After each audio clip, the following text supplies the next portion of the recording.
नमस्कार दोस्तों, स्वागत है आप सभी लोगों का एक बार फिर से।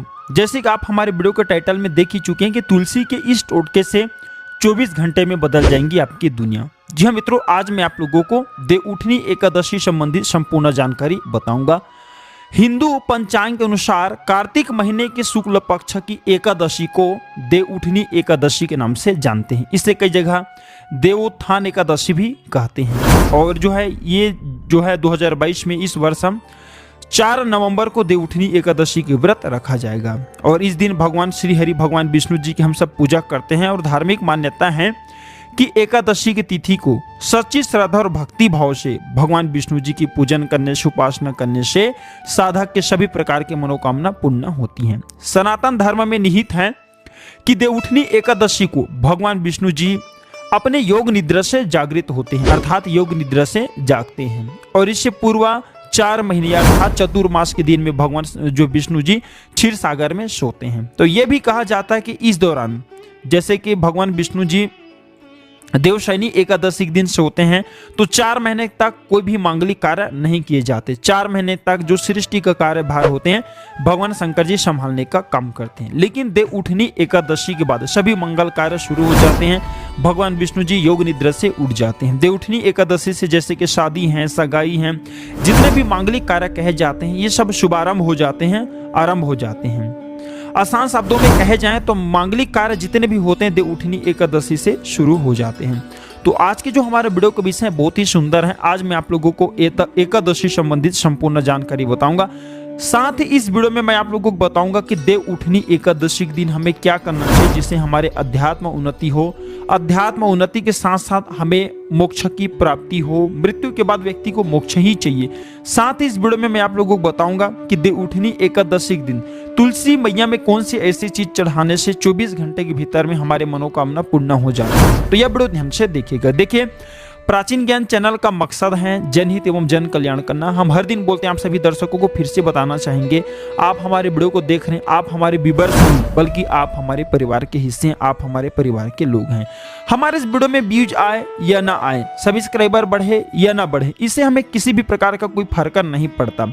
अगर हमारे वीडियो को देख करके किसी एक भी व्यक्ति का भला होता है तो हमें काफी अच्छा लगता है, हमें भी पुण्य की प्राप्ति होता है, हमें भी ऐसा लगता है कि आज YouTube में आकर के जो जानकारी दे रहे हैं वह जानकारी सार्थक हुआ। इस वीडियो में जानते हैं देवउठनी एकादशी के तिथि।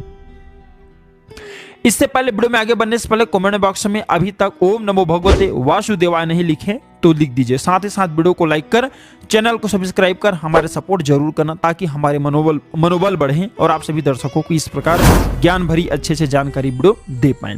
देवउठनी एकादशी के तिथि गुरुवार 3 नवंबर को संध्या काल में 7:30 में शुरू हो जाएगा, जो कि अगले दिन 4 नवंबर को संध्या काल 6:08 में समाप्त होगा। साधक 4 नवंबर को भगवान विष्णु जी की पूजन उपासना कर सकते हैं, एकादशी की व्रत रख सकते हैं। 5 नवंबर को सुबह 8:52 में इनका पारण आप कर सकते हैं। देवउठनी एकादशी की पूजन विधि ध्यान से सुनिए। तो 10वीं के दिन से आपको लहसुन, प्याज समेत जितने भी तामसिक भोजन होता है सबका त्याग कर देना चाहिए। अगले दिन यानी कि एकादशी को ब्रह्म मुहूर्त में आपको उठना चाहिए। नित्य कर्म से निवृत्त होकर के पानी में गंगा जल मिलाकर के स्नान करना चाहिए, क्योंकि अगर आप जो गंगा के तट के पास में रहते निवास करते हो तो गंगा में नहा सकते हैं। लेकिन अगर गंगा के पास में नहीं तो कोई पवित्र नदी में स्नान कर सकते हैं। पवित्र नदी आसपास में नहीं बह रहे तो गंगा मैया की कुछ बूंद डाल करके नहाने के पानी में डाल करके स्नान कर सकते हैं। इसके पश्चात आचमन करके व्रत का संकल्प ले सकते हैं। अब सूर्य देव को जल आपको अर्घ्य देना है। फिर भगवान श्री हरि विष्णु जी की पूजन में आपको फल, फूल, पुष्प, धूप, दीप, कपूर बाती, पीले मिष्ठान आदि से भगवान विष्णु जी की आरती करना है। और अंत में आरती अर्चना करने के बाद दिन भर आपको उपवास रखना है। संध्या काल में फिर से आरती अर्चना करने के पश्चात आपको फलाहार करना है। दिन में एक बार फल और जल ग्रहण कर सकते हैं। 5 नवंबर को नित्य दिनों की तरह आपको पूजन उपासना करके पारण करना है। इसके बाद ब्राह्मणों को जरूरतमंद जितने भी लोग हैं आप उन्हें अन्नदान कर सकते हैं, सामर्थ्य अनुसार दे सकते हैं। चलिए इस वीडियो में जानते हैं आखिर हमें देवउठनी एकादशी के दिन कौन सी ऐसी उपाय करना चाहिए जिससे हमारे अध्यात्म उन्नति हो, हमारे बंद किस्मत के ताले खुले। कहने का मतलब है कि आप में से अधिकतर लोग ऐसे बोलते हैं कि गुरुजी हम काफी मेहनत करने के बाद भी सफल व्यक्ति नहीं बन पा रहे हैं, अर्थात पैसे तो आते हैं लेकिन चले जाते हैं, अर्थात हमारे घर में लक्ष्मी स्थिर नहीं हो पा रही है। और अधिकतर ये सभी के साथ में होता है। लक्ष्मी को स्थिर रखने के लिए हमारे धर्मशास्त्रों में अनेक उपाय बताए हैं। ये भी कहा जाता है जहाँ पे भगवान विष्णु जी की पूजन किया जाए, उपासना किया जाए, वहां पे माता लक्ष्मी स्वतः ही खींचे चले आते हैं। जहाँ पे विष्णु है अर्थात धर्म है, वहां पे लक्ष्मी खींचे चले आते हैं। जहाँ धर्म है वहां धर्म है। तो चलिए इस वीडियो में जानते हैं कि किस प्रकार से हम अपने घर के लक्ष्मी को स्थायी कर सकते हैं, अर्थात धन दौलत को स्थायी बना सकते हैं। साथ ही साथ इस वीडियो में बताऊंगा रोजगार के साधन किस प्रकार से, अगर आप बेरोजगार हैं तो आपको रोजगार की प्राप्ति होगा। धन दौलत के साथ साथ सुख संपत्ति एवं धर्म की प्राप्ति करने का सबसे सरल आसान विधि बताऊंगा, क्योंकि प्राचीन ज्ञान चैनल का मकसद केवल पैसा कमाना ही तक सीमित नहीं है। मैं आप लोगों को अध्यात्म उन्नति का, धर्म क्षेत्र संबंधित विशेष प्रकार के बहुत सारे जानकारी भी बताता हूं। तो भगवान विष्णु को प्रसन्न करने के लिए देवउठनी एकादशी के दिन भगवान विष्णु जी को केसर और दूध से, ध्यान से सुनना, जो दूध है उसमें केसर मिला करके, तो केसर युक्त दूध से भगवान विष्णु जी की अभिषेक करना चाहिए। ऐसा करने से व्यक्ति के सभी प्रकार के मनोकामना की पूर्ति होती, इससे भगवान विष्णु प्रसन्न होते हैं। ये जो उपाय हैं ये शास्त्रों में लिखित उपाय हैं। ये उपाय बहुत ही प्रभावी कहे गए हैं। कोई भी विशेष प्रकार की मनोकामना हो और वह मनोकामना आपके लंबे समय से पूर्ण नहीं हो पा रहे, तो ये उपाय करने से वह मनोकामना शीघ्र पूर्ण हो जाते हैं। यदि कोई व्यक्ति आर्थिक तौर पर बहुत समस्याओं को झेल रहे हैं तो देवउठनी एकादशी के दिन भगवान विष्णु जी की पूजा करें, उन्हें कुछ पैसे अर्पित करें। पैसे अर्पित करते समय आपको बोलना है कि हे भगवान, यह पैसा मैं आपको अपने आर्थिक उन्नति के लिए समर्पित कर रहा हूँ, कृपया आप इसे स्वीकार करें। इस प्रकार से आपको प्रार्थना करना है और इसके बाद पूजन के उपरांत इस पैसे को भगवान विष्णु जी के आशीर्वाद स्वरूप मान करके आप इसे अपने तिजोरी में रखें या पर्स में रखें। ऐसा करने से धन का लाभ होता है और पैसे से जुड़ी जो भी समस्या आपके जीवन में चल रही है वह समस्या समाप्त हो जाते हैं। ये फिर पैसे साधारण पैसे नहीं रह जाते, ये साक्षात नारायण का आशीर्वाद बन जाते हैं। जहाँ पे नारायण का आशीर्वाद हो, भगवान विष्णु जी के आशीर्वाद हो, वहां पे फिर लक्ष्मी फलते हैं, फूलते हैं। कहने का मतलब है कि अध्यात्म उन्नति होता है। देवउठनी एकादशी के दिन भगवान विष्णु जी को तुलसी के पत्ते के साथ सफेद रंग का भोग जरूर अर्पित करें। इस दिन हो सके तो खीर है या सफेद रंग का मिष्ठान भगवान विष्णु जी को भोग लगाना अति उत्तम होता है। ऐसा करने से धन में वृद्धि होती है, क्योंकि जो माता लक्ष्मी है इस सफेद वस्तु की तरफ बहुत ही जल्दी आकर्षित होता है। खासकर माता लक्ष्मी को खीर बहुत प्रिय है, सफेद कलर की जो दूध से बने मिष्ठान बहुत प्रिय हैं। तो अगर आप भगवान विष्णु जी को चढ़ाते हैं तो इससे माँ लक्ष्मी आपके घर में स्वतः ही बिना कुछ बोले आ जाती हैं, आपके घर के आर्थिक परेशानी को दूर करती हैं और भगवान विष्णु भी प्रसन्न होते हैं। मैं कई बार वीडियो में बता चुका हूं कि धन देने का केवल अधिकार माता लक्ष्मी को है, अर्थात माता लक्ष्मी धन देती हैं, लेकिन किसके किस्मत में कितना धन देना है ये निर्णय भगवान विष्णु जी करते हैं, क्योंकि भगवान विष्णु जी को पालनहार कहे जाते हैं। संसार के जितने भी जीव जंतु हैं सबका पालन करने का दायित्व रखा है भगवान विष्णु जी। तो भगवान विष्णु जी किसके कर्म में कितना धन देना है ये निर्णय करता है। इसलिए भगवान विष्णु को जितना ज्यादा हो सके देवउठनी एकादशी के दिन प्रसन्न करने का प्रयास करें। देवउठनी एकादशी के दिन घर के नजदीक बने जो मंदिर है भगवान विष्णु जी की, अगर कहा जाए मंदिर है तो इसे अति उत्तम कहे गए हैं। नहीं है तो वहां पे भी जा करके आप जो है नारियल और बादाम भगवान विष्णु जी के स्वरूप मान करके जो भी देवी देवताओं से अर्पित करना, क्योंकि भगवान विष्णु जी ने स्वयं भगवत गीता में कहे कि संसार में जितने भी आप देवी देवताओं को पूजा करते हैं सब मेरे ही स्वरूप हैं।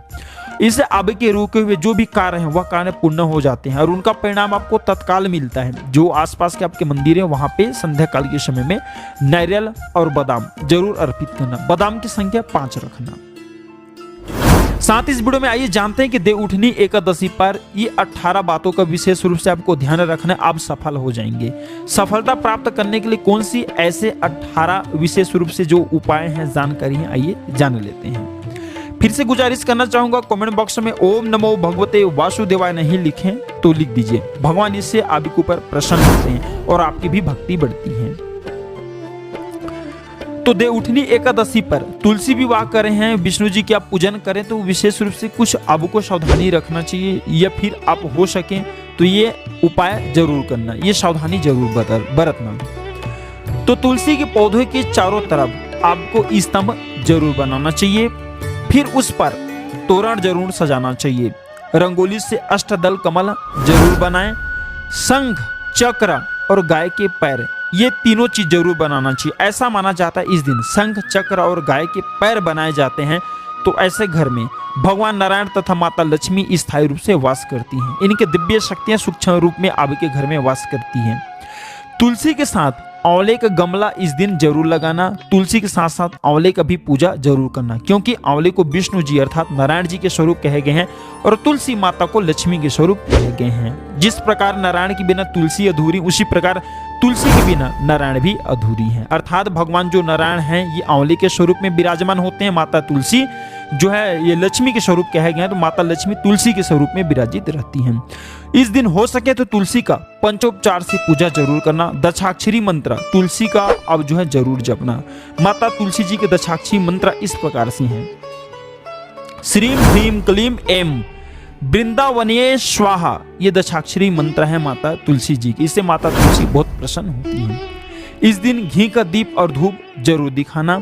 सिंदूर, रोली, चंदन और नैवेद्य, ये जो चार चीज कर रहा हूं ये तुलसी माता को चढ़ाने से माता अखंड सौभाग्य की वरदान देती हैं। पुरुष चढ़ाते हैं तो ऐसे पुरुष के जीवन में फिर विष्णु जी की कमी नहीं होती, यथार्थ धर्म की कमी नहीं होती। ऐसे पुरुष धर्म के मार्ग में चलने वाले होते हैं, धन की कमी नहीं होती।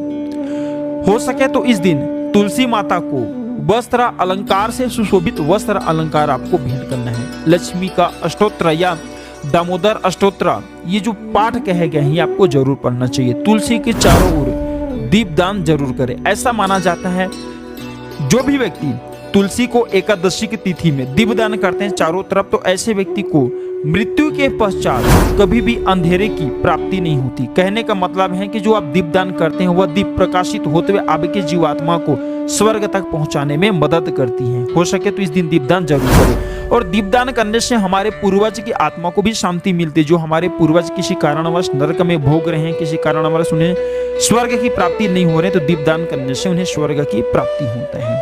एकादशी के दिन श्री हरि भगवान विष्णु जी को तुलसी जरूर चढ़ाना चाहिए। ऐसा माना जाता है इस दिन एक तुलसी के पत्ते चढ़ाने से 10,000 गोदान के बराबर पुण्य की प्राप्ति होता है। भगवान नारायण को इस दिन केवल एक तुलसी के पत्ते चढ़ाने से 10,000 गोदान के बराबर फल की प्राप्ति होता है। लेकिन आज के दिन जान लीजिए, अर्थात एकादशी के दिन, देवउठनी एकादशी के दिन तुलसी के पत्ते नहीं तोड़े जाते, पहले से आपको तोड़ करके रखना है। जिन दंपतियों की यहाँ संतान न हो ऐसे व्यक्ति तुलसी नमाष्टक जरूर पढ़े, इससे संतान की प्राप्ति होता है। तुलसी नमाष्टक के पाठ से सिर्फ शीघ्र जिनके विवाह नहीं हो रहे उनके शीघ्र विवाह होते हैं, बल्कि जो व्यक्ति बिछड़न हो चुके हैं, जिनके कोर्ट कचहरी का मामला चल रहे हैं, इनकी भी समस्या दूर होती है। नए घर में तुलसी का पौधा इस दिन लगाने से श्री हरि भगवान विष्णु जी बहुत प्रसन्न होते हैं और ऐसे घर में सभी प्रकार के मांगलिक चीज प्रदान करते हैं। नौकरी पाने के लिए, कारोबार में तरक्की के लिए, या फिर हो सके तो अपने जीवन में उन्नति के लिए, हो सके तो तुलसी का पौधा पीले कपड़े में बांधकर ऑफिस या दुकान के आसपास में जरूर रखने से आपको कारोबार में, नौकरी में प्रमोशन मिलेगा, आपको हर कार्य में तरक्की मिलेगा। आप अपने घर में भी ये कार्य कर सकते हैं। तो आशा करता हूँ कि देवउठनी एकादशी संबंधित जो संपूर्ण जानकारी इस वीडियो में बताया हूँ वह जानकारी आपके जीवन में मंगलमय एवं कल्याणकारी साबित जरूर होंगे। तो इस वीडियो को लाइक कर चैनल को सब्सक्राइब जरूर करना और जनहित एवं जन कल्याण के लिए इसे आगे जरूर शेयर करना। हो सकता है आपके एक शेयर किसी के लिए अमृत जैसा हो जाए। वीडियो देखने के लिए धन्यवाद दर्शकों, नमस्कार।